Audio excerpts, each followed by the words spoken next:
घर में बेटियां जवान हैं, कोई रिश्ता इसलिए नहीं पूछने आता कि इनके पास देने के लिए कुछ नहीं है, और बाप मजदूरी कर कर के बमुश्किल घर का चूल्हा गर्म रखता है, और बेटियां उनके सर में चांदी उतर रही है, तो वो बाप कितना फंसा हुआ है, उसकी गर्दन कितनी जकड़ी हुई है।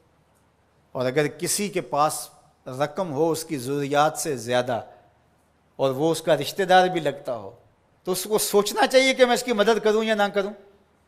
उसको कैलकुलेटर लेके हिसाब करना चाहिए कि ये मेरा भाई है, ये मेरा भांजा है, ये मेरा भतीजा है, ये मेरे चचा का बेटा है, ये मेरी फूफी का बेटा है, ये फंसा है, इसकी बेटियां जवान है, कोई वसीला ही नहीं है। बमुश्किल घर के अंदर खाना पूरा होता है, और बेटियां घर की दहलीज में बूढ़ी हो रही हैं, और इसके पास दौलत के अंबार हैं, और ये सोचेगा। अल्लाह फरमाता है यहां बगैर सोचने के छलांग लगानी पड़ेगी, यहां नफा नुकसान नहीं देखना पड़ेगा, यहां कसाद बाजारी का नहीं सोचना पड़ेगा। फलक तहमल आकबा, ये बगैर सोचे समझे कूदा क्यों नहीं है, ये मुश्किल घाटी चढ़ा क्यों नहीं है। वमा अदराका मल अक़बा, ये जानता है कि मुश्किल घाटी क्या है। फक्कू रक़बा, किसी फंसे हुए की गर्दन को छुड़ाना है, किसी मुश्किल में फंसे हुए लोगों की मदद करना है। तो अब ये सोचेगा कि अभी तो मैंने फलां प्लाट भी खरीदना है, अभी ये भी करना है, एक फैक्ट्री नहीं लगानी है मैंने तो उसके लिए रकम जमा कर, क्या ये ज़रबे तक़सीमें देगा। कहा अगर इस्लाम का नूर सीने में उतरा हुआ है तो अपने भाई की मुसीबत को देख लेगा जब, और वो जानता है ये वाकई फंसा हुआ है, तो फिर इस घाटी में छलांग लगाते हुए वो दाएं बाएं नहीं देखेगा, वो फौरन चढ़ दौड़ेगा और फौरन फैसला करेगा ताकि दुखी को मुसीबत से निकाल सके। फक्कू रक़बा, किसी फंसे हुए की गर्दन को छुड़ाना है, किसी मुश्किल में फंसे हुए लोगों की मदद करना है। ओ इतामुन फी यौमिन ज़ी मस्ग़बा, या भूख के दिन खाना खिलाना है। लॉकडाउन लग गया, लोग तरस गए, फाके आ गए, घर में बहुत पड़ा हुआ है, तो ये सोचा जाएगा कि मैंने तो 3 साल के लिए रखा है और ये बंदा रेड़ियां रगड़ के मर रहा है, अगर मैं इसको दे दिया तो 3 साल के बाद तो मेरे पास कुछ नहीं होगा। ये बात सोचने की नहीं थी कि 3 साल बाद मेरे पास क्या होगा।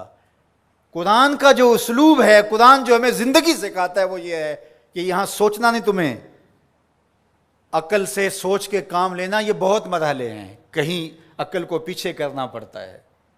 इकबाल ने कहा था बेहतर है कि दिल के पास रहे चरागे अकल, बेहतर है कि दिल के पास रहे चरागे अकल, लेकिन कभी कभी से तन्हा भी छोड़ दे। कभी ऐसा भी मौका आता है कि फिर उसको पीछे करना पड़ता है। ये अपना नफा नुकसान, अपनी ज़रबें तकसीमें नहीं करनी होती कि मैंने तो 3 साल का बजट रखा है और हमसाया फाकों से मर रहा है, और बंदा के साल के मेरे तो पूरे हैं, वो यूं जमा तकसीम करता रहे। ये मुश्किल घाटी है, तो कहा उसको ये मुश्किल घाटी चढ़ना होगा। वमा अदराका मल अक़बा, जानते हो मुश्किल घाटी क्या है। फक्कू रक़बा, किसी फंसे हुए की गर्दन को छुड़ाना है। और इतामुन फी यौमिन ज़ी मस्ग़बा, भूख के दिन किसी को खाना खिलाना है। यतीमन ज़ा मक़रबा, किसी करीबी यतीम की मदद करना है। और मिस्कीनन ज़ा मतरबा, या खाक नशीन मिस्कीन की मदद करना है। यहाँ जो लफ्ज़ कुरान ने इस्तेमाल किया ना, यतीमन ज़ा मक़रबा, करीबी यतीम, तो क्या इसका मफहूम ये निकलता है कि जो दूर का यतीम है उसकी मदद नहीं करनी? नहीं, बल्कि उलमाए तफसीर ने यहाँ नुक्ता बयान किया कि बंदा दूर पार के यतीमों और गरीबों की मदद करता है, और उनकी तस्वीरें भी खिंचवा लेता है दौरे मौजूद में, और दाद भी ले लेता है और सखी बन के सामने आ जाता है।